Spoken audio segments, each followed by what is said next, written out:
Alright, so today I'll be cooking a nice 2-pound tomahawk steak.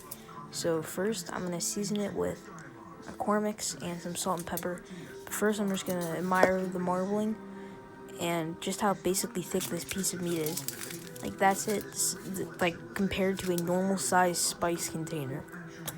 Like this is a pretty big piece of meat. And that's also the kinds of brands that I use personally for my seasonings. But you can just tell by that steak next to me that this is actually a pretty decently sized piece of meat. So that was, and like, it's just so, I can't even say how nice this meat tasted, because when I am done cooking with this meat was mouth-watering. It was so good. So now, with a piece of meat this big, I'm going to need to put a lot of seasoning on it because the meat soaks up all that really nice seasoning that you put on. So, just look at that. So what I did here is I wrapped the bone in tin foil so that way the bone doesn't get burnt.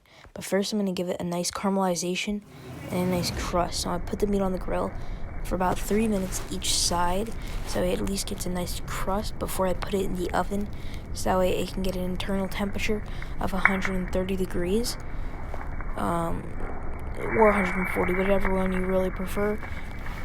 But it just was, once I baked it, it gets really tender and everything, because on the grill, if you put it on the grill for that long, it burns it. But that was the end result after I put it in the oven and everything, and this was, ladies and gentlemen, this was such a juicy piece of meat. Like, just look at this. Look how tender this piece was. I know it looks like it's fighting back, but it's not. That's just my cutting board shaking.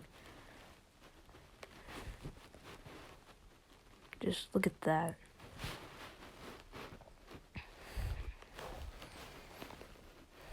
And this thing was so easy to cut through once I was done with that. Oh, I'm getting mouth-watering. Just, my mouth is watering just editing this video and just looking at this. This piece of meat, ladies and gentlemen, is one of the best. Have a great day.